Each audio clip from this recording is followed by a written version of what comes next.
saudar a amada igreja com a graça e a paz do Senhor Jesus, amém? Glória a Deus. E aí, meus queridos, louvor poderoso, onde com toda certeza podemos sentir a presença do Senhor, amém?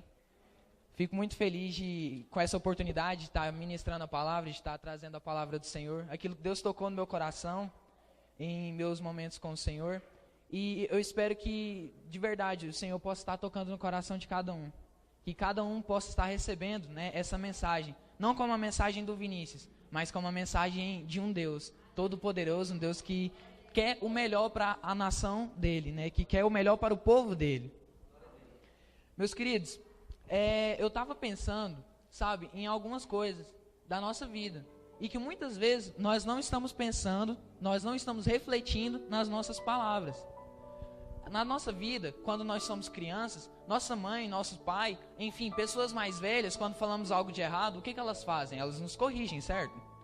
Quando nós falamos alguma bobeira, usamos a nossa boca, né, para falar uma coisa bobinha, mesmo que por criança que sejamos, nós somos advertidos, cuidado, não fala isso. Ou então, quando estamos em uma circunstância, em uma situação em que dependemos de uma palavra de incentivo, em que dependemos de uma palavra ali de aconselhamento, de uma palavra que seja uma palavra do trono do Senhor.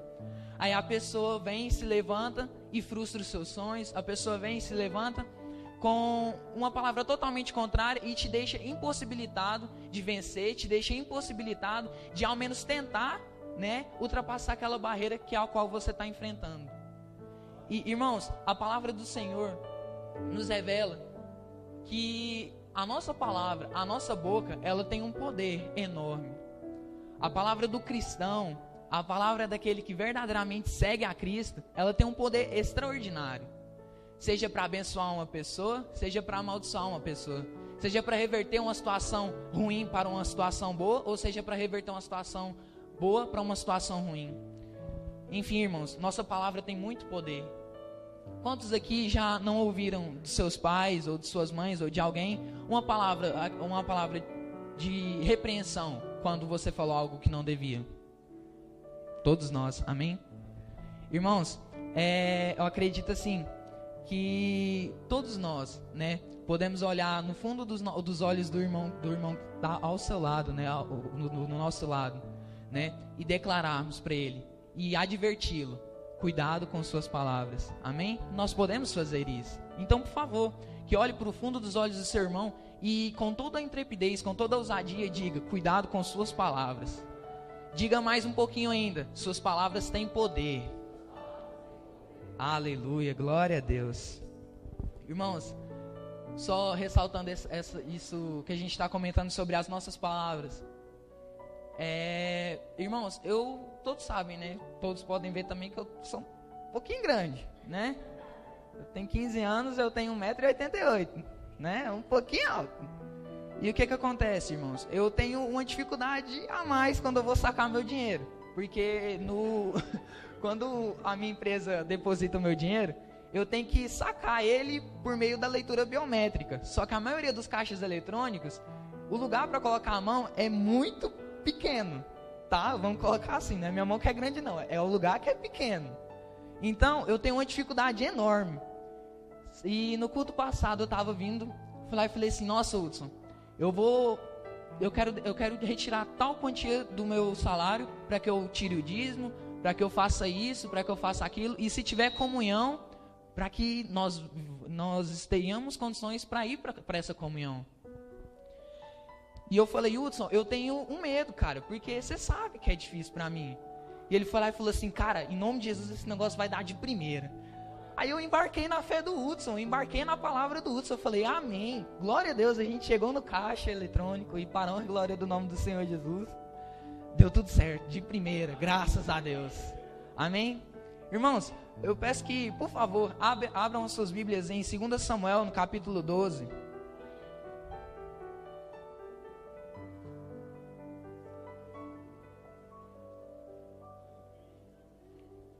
Os que abriram sua Bíblia, por favor, digam amém.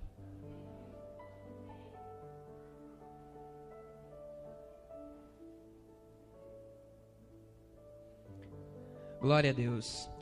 2 Samuel, capítulo 12, versos 5 e 6 nos diz assim: Então o furor de Davi se acendeu grandemente contra aquele homem, e ele disse a Natã: Vive o Senhor, que digno de morte é o homem que fez isso. Pela cordeira restituirá quadruplicado, porque fez tal coisa e não se compadeceu, ou não se arrependeu. Eu peço que, por favor, fechem os seus olhos. Vamos estar fazendo uma oração, amém? Amado Deus, eterno Pai, Deus santo, Deus grandioso, Pai das luzes, Pai do louvor, Pai da adoração, Senhor nosso Deus e nosso Pai. Senhor, eu clamo a existência do Teu nome, eu clamo a existência, meu Deus, meu Pai, do Teu poder, do Teu senhorio. Meu Deus, meu Pai, pedindo ao Senhor que o Senhor possa estar cobrindo-nos, meu Deus, meu Pai, com o Teu poder, com a Tua graça, com o Teu Espírito Santo. Meu Deus, meu Pai, que no momento de ministração da Tua palavra, Senhor Jesus Cristo, eu peço ao Senhor que toda mente cativa, Pai, Senhor, que tudo aquilo que atrapalha os Teus filhos a receberem a palavra do Senhor, possa estar sendo anulado, possa estar sendo retirado, meu Deus, meu Pai, possa estar caindo por terra. Pai, cerca este local com os Teus anjos, não permita, Pai querido e Pai amado, com que esta palavra, Pai, a palavra do Senhor, venha ser uma palavra vã, mas que essa palavra, Pai, venha ser uma palavra que venha edificar os Teus filhos. Meu Deus, meu Pai, que aqueles que entraram aqui, Senhor Jesus Cristo, em pé, felizes, meu Deus, meu Pai, possam sair daqui voando nas asas do Espírito Santo. Pai, que aqueles que entraram aqui rastejando, que aqueles que entraram aqui, meu Deus, meu Pai, em extrema dificuldade, meu Deus, meu Pai, que eles também possam sair daqui, meu Deus, meu Pai, nadando no oceano do Senhor, meu Deus, meu Pai, e voando nas asas dos Teus anjos. É o que eu te peço pelo poder e pela autoridade que há no Teu nome, e a igreja que é santa, e a igreja que em breve morará com o nosso Deus Todo-Poderoso. Aplauda o nome do Senhor. Aleluia.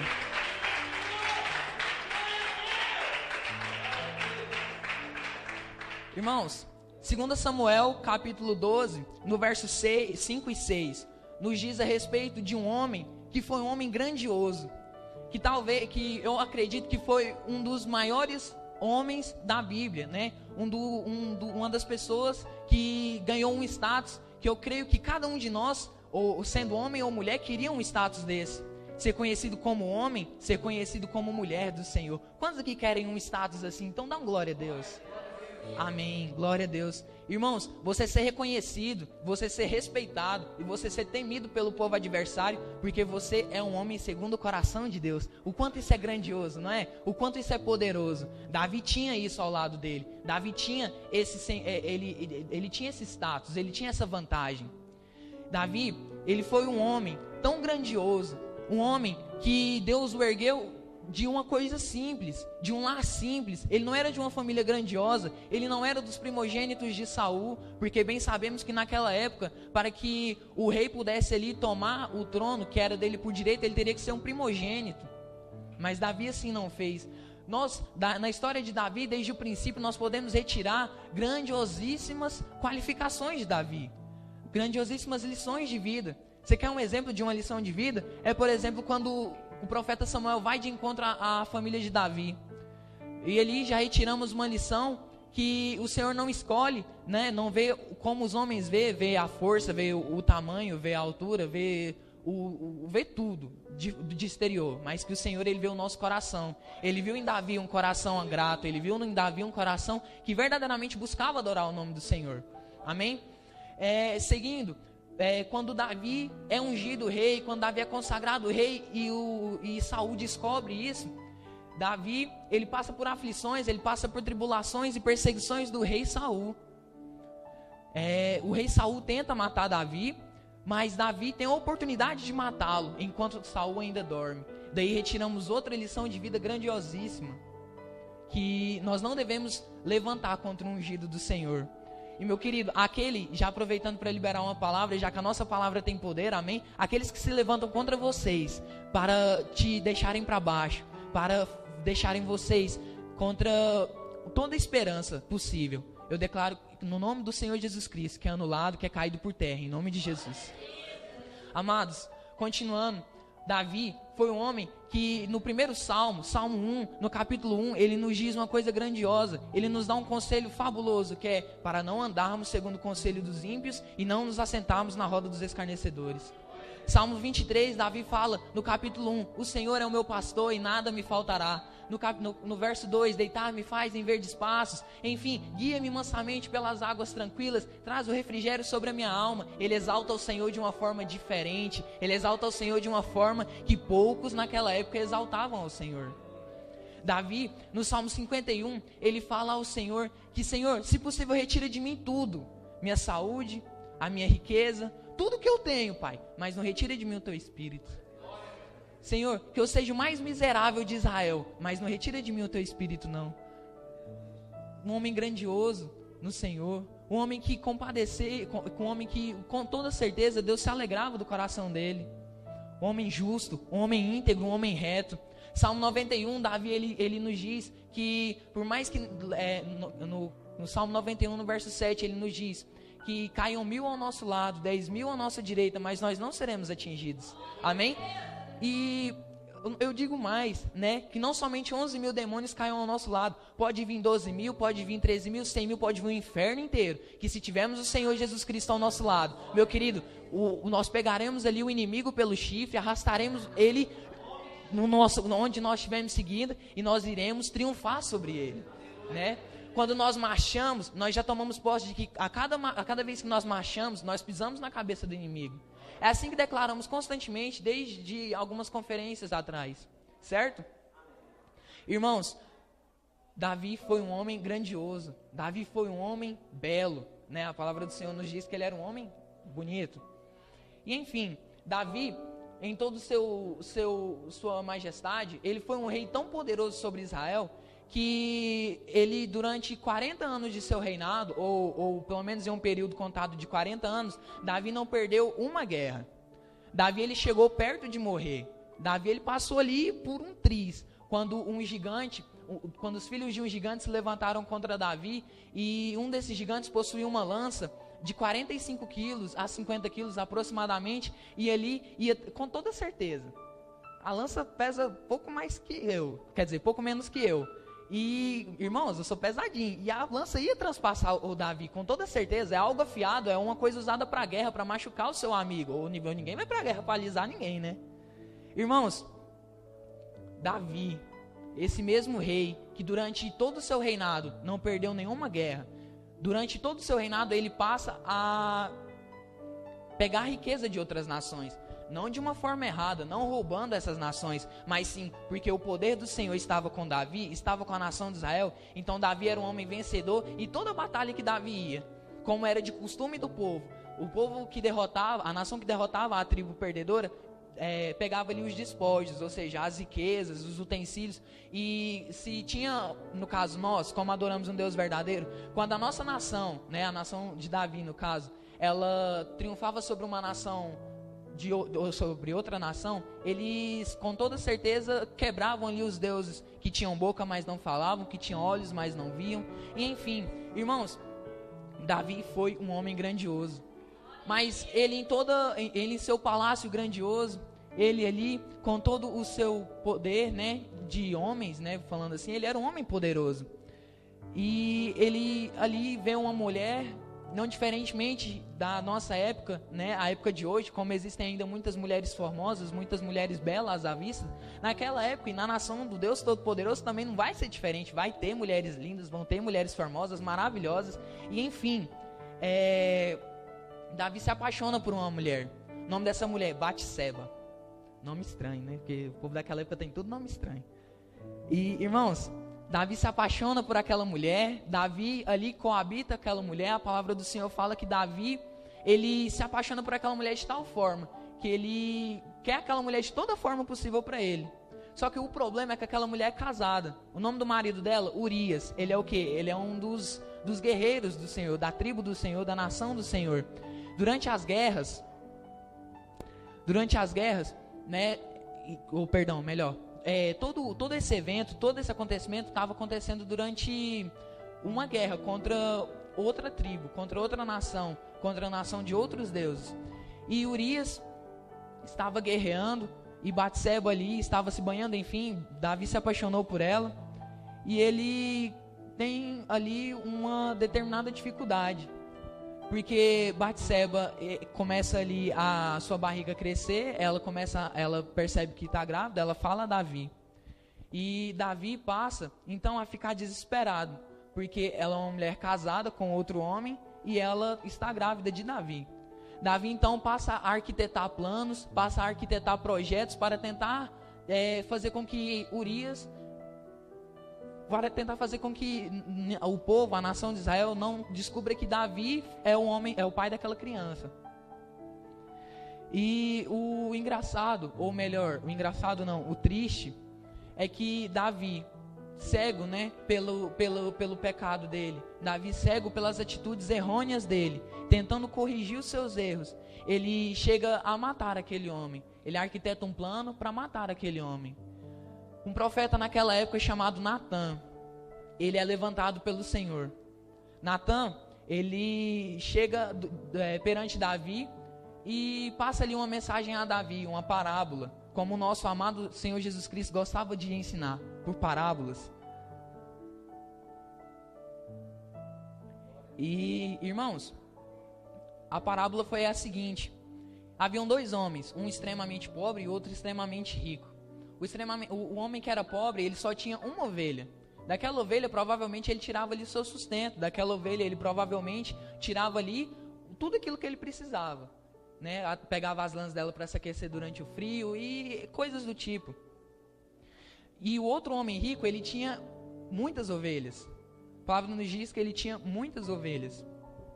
E Davi, melhor dizendo, Natã continua aquela parábola relatando a nós que há um homem, esse homem rico, pega, após receber uma visita, ele pega ali a ovelha do homem pobre, a única ovelha que ele tinha, mata e oferece como banquete à visita. E imediatamente ao Davi ouvir essa parábola, acende em Davi uma ira, acende em Davi uma cólera, e ele fica extremamente irado com aquela situação, ele fica extremamente indignado com aquela situação, e Davi julga aquele homem como que ele tem que pagar 4 vezes, não uma, não duas, não 3, mas 4 vezes pela ovelha do outro senhor.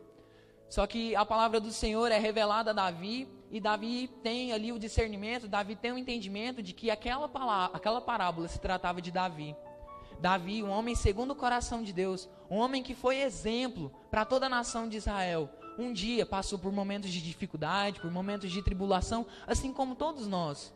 Mas Davi, aquele que deveria ser o exemplo, aquele que deveria, sendo como um homem segundo o coração de Deus, ter ali o coração diante de Deus e não ter feito aquilo.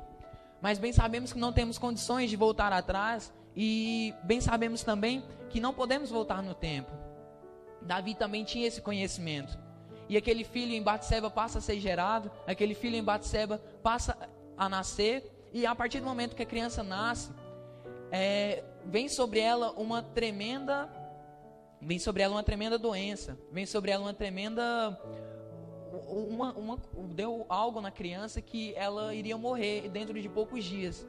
Davi, como conhecedor do Senhor, como homem que sabia, ou melhor sabe, louvar, adorar, bendizer, exaltar e dançar na presença do Senhor, Davi imediatamente se prostra em seu quarto, fica uma semana de jejum, é o que a palavra do Senhor nos relata, e Davi tenta ali de toda forma reverter essa situação pedindo perdão a Deus. Irmãos, quando uma palavra ela é lançada, dificilmente ela volta atrás, ainda mais da forma que foi lançada. Irmãos, Davi lançou uma palavra que aquele homem deveria pagar 4 vezes. Ainda era o primeiro pagamento. O filho de Davi, após essa uma semana, morre. Davi ali passa a comer e ele vai confortar a sua esposa Batseba, e na nossa Bíblia nos diz que ao confortar a sua esposa, ele novamente se deita com ela, agora já vamos assim dizer, tudo bem, e a partir desse novo relacionamento é gerado Salomão. Cresce o menino Salomão, um homem que nós temos o discernimento que ele foi um homem mais sábio, né, pela Bíblia. Mas enfim, continuando, Davi falou que aquele homem tinha que pagar quantas vezes? 4 vezes, amém? Ele tinha pagado apenas uma vez. Davi era pai de 21 filhos, uma filha, 20 homens. Naquela época, bem sabemos, como exemplo da irmã de José, que me falha a memória o nome dela, as mulheres que eram estupradas naquela época, que elas eram violentadas naquela época, elas não tinham ali mais um valor, elas não tinham ali mais um prazer em viver, porque ali todo o sonho daquelas jovens virgens era que chegasse o dia do seu casamento para que elas viessem a ser felizes. Esse também é o sonho de nós, né? Jovens cristãos, jovens que permanecemos ainda ali no eu escolhi esperar, que parece que nunca passa, né? Mas enfim, nós escolhemos esperar no Senhor. E, amados, dando seguimento, Davi, com essa única filha que ele tem, né? A filha que, por exemplo, um pai que tem uma moça, eu acredito que para um pai, tudo para ele é ali, a partir do momento que a sua filha vai no altar, num casamento, é ver a sua filha entregue, né, nas mãos de um homem que vai cuidar dela, um homem que vai amá-la. E Davi não pôde ter esse prazer, Davi não pôde ter esse sentimento. Eu parando assim para refletir, meu Deus do céu, o que Davi deve ter sentido? Eu não quero nem chegar perto de sentir. Porque, irmãos, era a única filha dele, ele tinha 21 filhos, 20 homens e uma mulher só. Enfim, o filho de Davi chamado Amnon, ele trama ali juntamente com um amigo, todo um esquema para que ele possa ali coabitar com essa jovem chamada Tamar. Ele faz esse plano, ele executa esse plano perfeitamente, né? E acaba que de amargura, de situação, de um pesar na consciência, todos os dois ficam ali, ele por um breve momento, mas ela por toda a sua vida, tristes. Tamar tem um irmão de sangue, o nome dele Absalão, ou melhor, só um porém. Aí ele já tinha pagado 2 vezes, um filho morto fisicamente e uma filha morta, né, nos seus sentimentos, né? E isso chocou Davi. Após 2 anos, Absalão, o irmão de Tamar, ele trama para matar Amnon. Amnon foi o jovem que foi o irmão dele que, enfim, coabitou com a irmã dele. E, enfim, a palavra do Senhor nos diz que, passado 2 anos, ele embriaga Amnon e Amnon morre. Amnon falece. Chega ali, então, o 3º pagamento sobre Davi, né? Então, irmãos, Davi estava ali colhendo os frutos de uma palavra que ele lançou. Uma palavra que ele lançou com pesar no coração, com ira, com raiva, com cólera, e ele estava fazendo efeito sobre a vida dele. Irmãos, o 4º pagamento, né, o 4º cumprimento do Senhor, ele vem quando Absalão tenta usurpar o trono do pai de Davi, e Davi, juntamente com seus guerreiros fiéis, vão para um lugar mais seguro. E Amnon pega ali, assim como compartilhamos, essas riquezas que Davi amontoou no tesouro de Israel durante 40 anos, para formar um exército, para lutar contra seu pai, para, enfim, tomar a nação de Israel à força. Mas acontece que em meio à guerra, em meio a toda a experiência dos soldados de Davi, passa ali então um momento e tudo aquilo que acontece... acontecem ali os planos, os projetos dos soldados de Davi, e aqueles homens conseguem matar Absalão. Absalão foi a morte de Absalão foi o cumprimento do 4º pagamento, né? Que foi completando assim então os 4 etapas do pagamento daquele homem da parábola. Irmãos, o que nós podemos então tirar de conclusão nesta noite? Meu querido, você que nós somos, eu como um pregador da palavra, muitos de nós, eu acredito, John, Alisson, Adriana, Sidney, enfim, todos nós aqui que somos ministros de louvor, né? Todos os que são ministros de louvor, meu querido, a vocês é dado poder em suas palavras. Meus queridos, se vocês soubessem a unção que um louvor tem, meus queridos, eu acredito que vocês cantariam 24 horas, vocês dormiam cantando, iam sonhar cantando, porque, meu querido, o louvor, ele move o coração de Deus. Meu querido, você como um ministro de louvor tem que entender que quando o seu louvor e a sua adoração sai da sua boca, ele tem que transpassar regiões celestiais para que possa chegar ao trono de Deus, mas que não venha chegar ao trono de Deus como somente canções, mas sim como um incenso que queima diante do Senhor, de puro e suave aroma ao Senhor. Meus queridos, vocês, ministros de louvor, têm poder, têm autoridade na palavra de vocês, para que quando uma pessoa chega aqui neste culto, chega aqui nessa casa, chega nessa igreja, rastejando, possa sair alegre por causa de um louvor. E aquela pessoa que chega orgulhosa, aquela pessoa que chega de salto alto, que no momento do louvor também, ela sai rasgada, ela sai quebrantada, por causa do louvor dos filhos do Senhor. Louvem, adorem, bendizem, exaltem ao nome do Senhor. Amém? Salmo 150, verso 6 nos diz que todo ser que respira, louva e adora a quem? A Deus, ao Vinícius que não é, ao Senhor, ao nosso Deus, aquele que é o alfa, o ômega, o princípio, o meio e o fim, aquele que era, que é e que há de vir, aquele que tem o nome cujo está acima de todos os nomes, aquele que é rei sobre todos os reis. Amém? Ministros da palavra, ministros do evangelho, meu querido e minhas queridas, né? Meus queridos e minhas queridas, devemos saber que nós somos ministros do Senhor, que da nossa boca sai aquilo que o Senhor quer falar ao coração da igreja dele. Nossas palavras têm poder. Aos profetas que profetizem coisas que diretamente vêm do Senhor e não do seu coração, porque aquilo que vier do seu coração, bem sabemos que não vai se cumprir, mas aquilo que verdadeiramente vem do Senhor, meu querido, vai se cumprir. Amém? Glória a Deus. Amados, o poder da palavra de um filho do Senhor, o poder da palavra de um servo do Senhor, de alguém que verdadeiramente busca ao Senhor, de alguém que verdadeiramente teme ao Senhor, tem poder para se materializar. Ou seja, é igual compartilhamos no começo, se ele pode reverter uma situação boa para uma situação ruim, depende do coração daquela pessoa. Mas ele também pode reverter uma situação ruim para uma situação boa. Amém? Irmãos, por favor, fiquem de pé. Ministros de louvor, por favor, se posicionem. Amados, por favor, não louvem ao Senhor com mais um louvor, mas louvem, bendizem, exaltem ao nome do Senhor, porque o Senhor é grande, porque grandiosíssima é a sua fidelidade. Amém?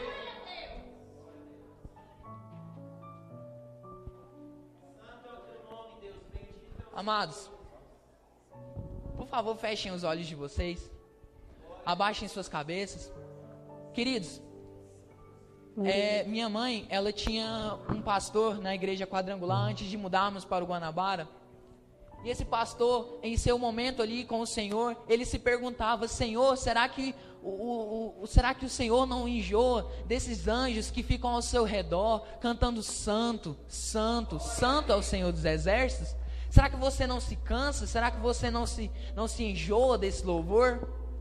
Meu querido, feche os seus olhos, abaixe a sua cabeça, porque isso é tremendo para a sua vida. Sabe por que Deus nunca se enjoa, ou os anjos nunca se enjoam de cantar santo, santo, santo ao Senhor dos exércitos? Porque a cada vez que eles cantam santo, santo, santo ao Senhor dos exércitos, Deus se renova para eles. Deus não é mais tido como somente um santo, mas Deus é digno como santo, santo, santo. Amém? Deus é um Deus glorioso. Toma isso de posse para a sua vida. Faça disso hoje o seu louvor, a sua adoração. Declare de todo o seu coração que o Senhor é santo. Declare de todo o seu coração que o Senhor é o único Deus que pode te tirar desse buraco, que Deus é o único Deus que pode tirar